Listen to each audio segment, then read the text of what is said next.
Hello and welcome. I am Gimba Umar. Tonight, DSS breaks silence on its invasion of the Federal High Court premises in Abuja, says that Scuffle in court was stage managed by Sowore supporters, as the National Human Rights Commission calls for arrest and prosecution of officers involved. Calls for restructuring and power rotation re-echoes as groups in the southeast and southern Kaduna insist it is the only way to achieve national unity. PDP women leader burnt to death in Kogi state by suspected political thugs during the governorship elections in the state, buried. And US and Iran in rare diplomatic cooperation as both countries conduct prisoner swap.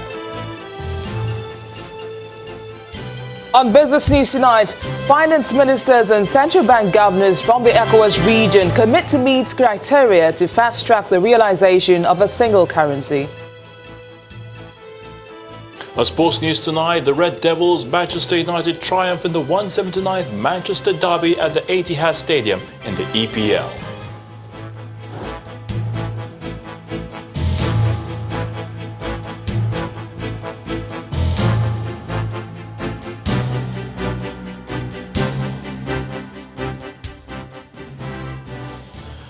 The Department of State Services has finally broken its silence on yesterday's attempt by its operatives to arrest the convener of the Revolution Now protest, Omoyele Sowore, and his co-accused, Olawale Bakare, within the premises of the Federal High Court in Abuja. Armed DSS operatives had invaded the court in an attempt to rearrest Sowore and Bakare, who are standing trial for treasonable felony and money laundering after releasing them less than 24 hours earlier.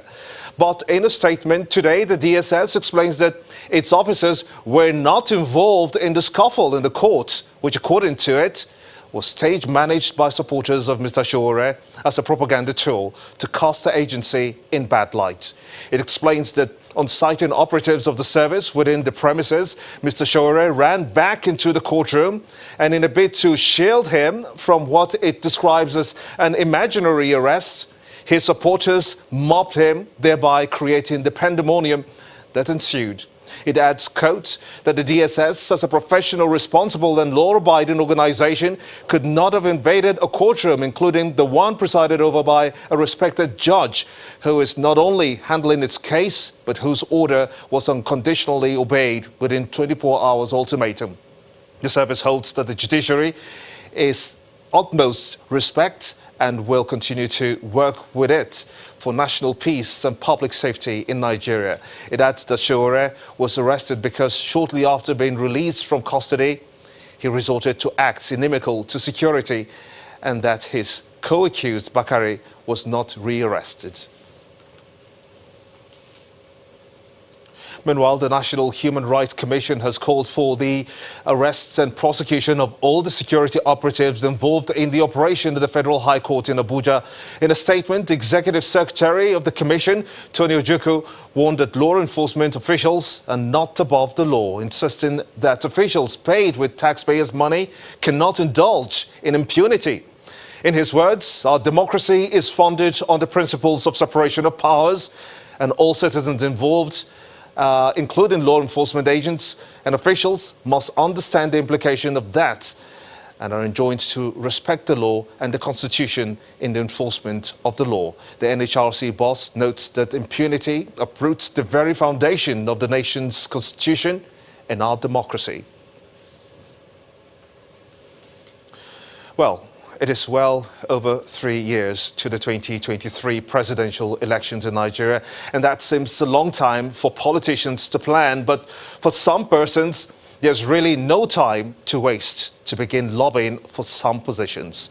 A former Minister of Power, Professor Chinedu Nebo, says that the call for a Nigerian president from the southeast is long overdue and is calling on politicians from other regions of the country to see the need for it. Professor Nebo, who was speaking at the news conference in Abuja, explained that the quest is to redress, of course, what he terms continued political marginalization of the Igbos. Both restructuring and Igbo presidency are needed ingredients, balm, needed for the healing of our very sick country.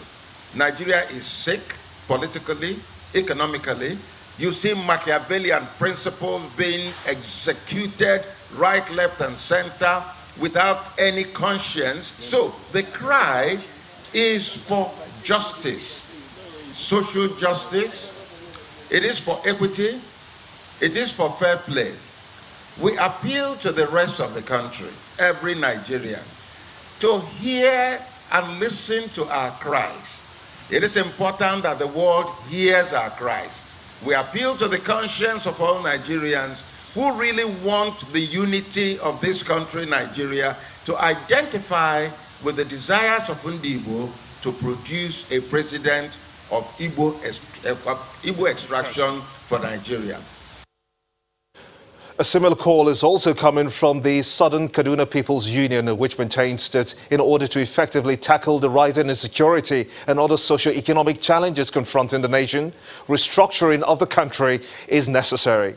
President of the union, Jonathan Asake, who made the call at the inauguration of the new leadership of the union, says that they are in talks with other socio-cultural organizations on the matter. There is some kind of synergy between the Middle Belt, the South-South, that is Pandev, Afenifere, and Ohaneze Indibo. And all these socio-cultural bodies have one thing in common: restructuring of Nigeria.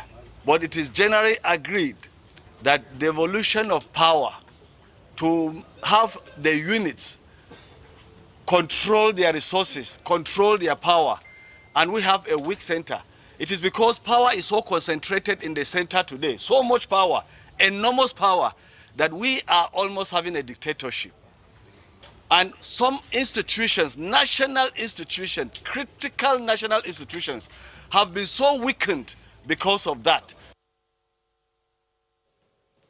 To other stories now, the Ministry of Mines and Steel Development has commenced the process of reviewing and implementing its new roadmap for the growth and development of the nation's mining and solid minerals sector.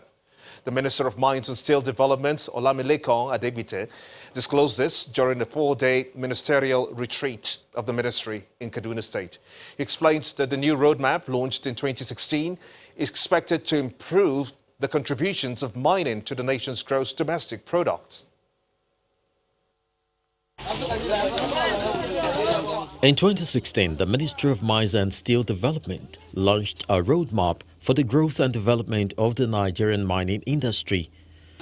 The roadmap sought to build a world-class minerals and mining ecosystem that would serve targeted domestic and export markets.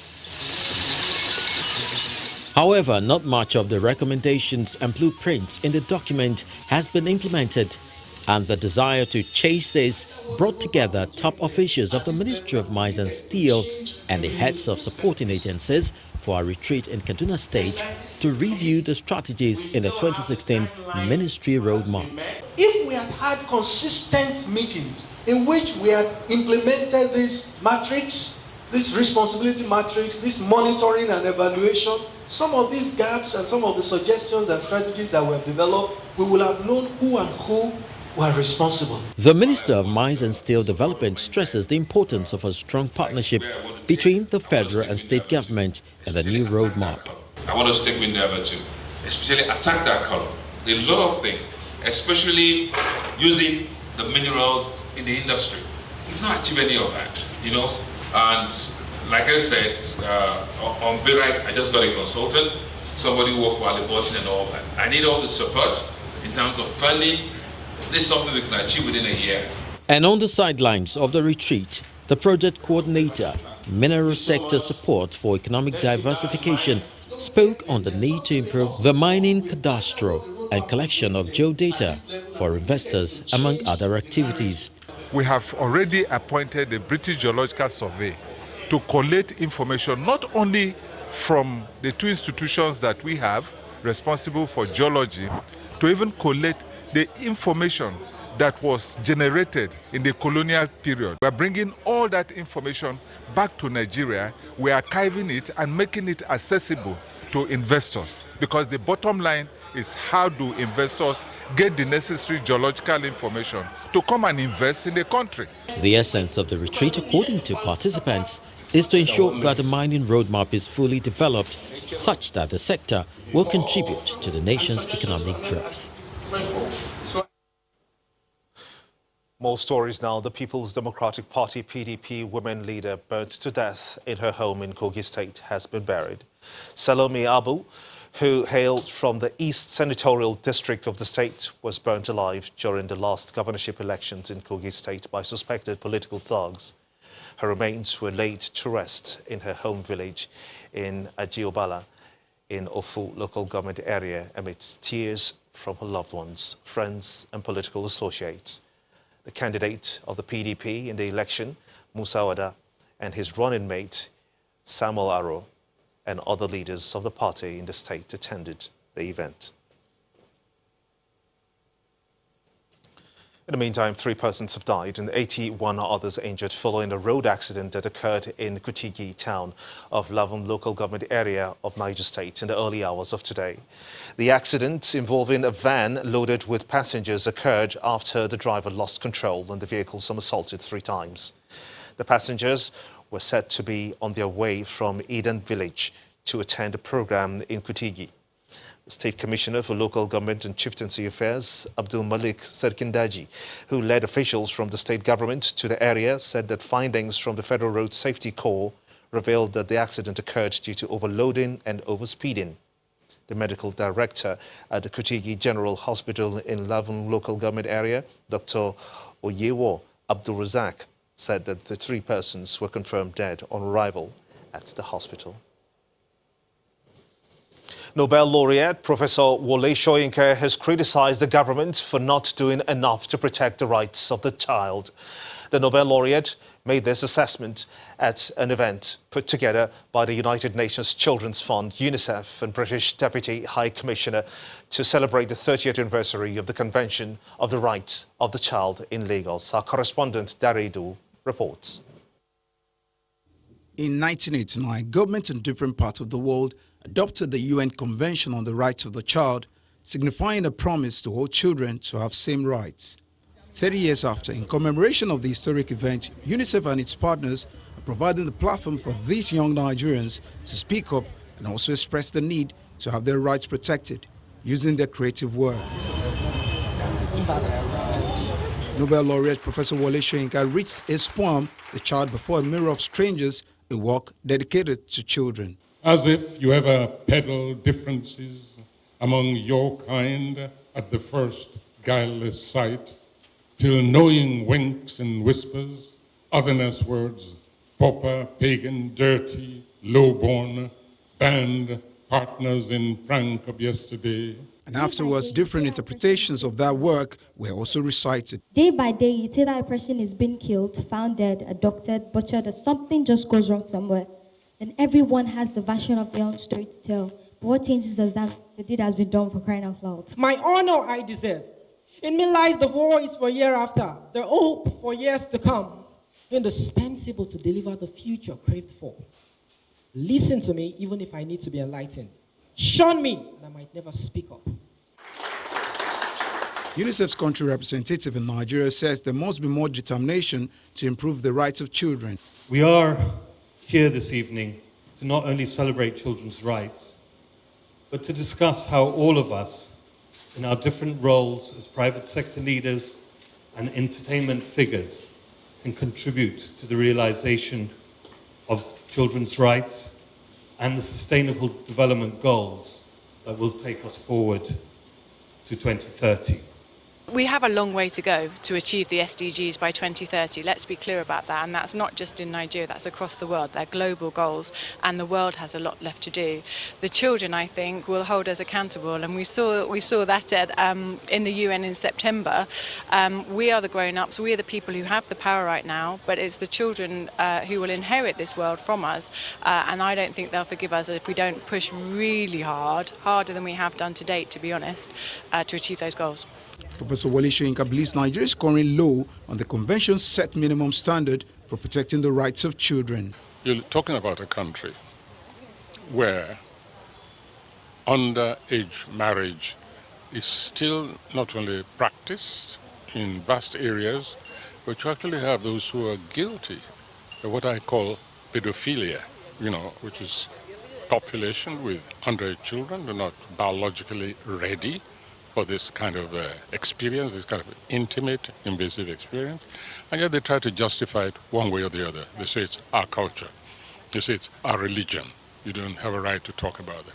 As long as that kind of mentality remains within a country, then that kind is very retrograde.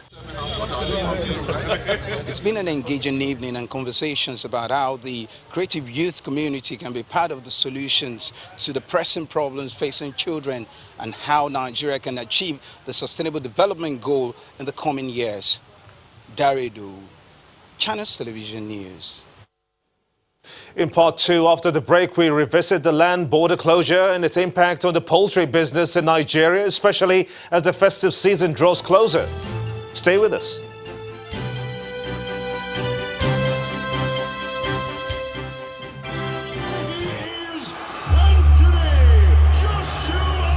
Inner strength? Yeah, that comes from the hard knocks that life throws at us.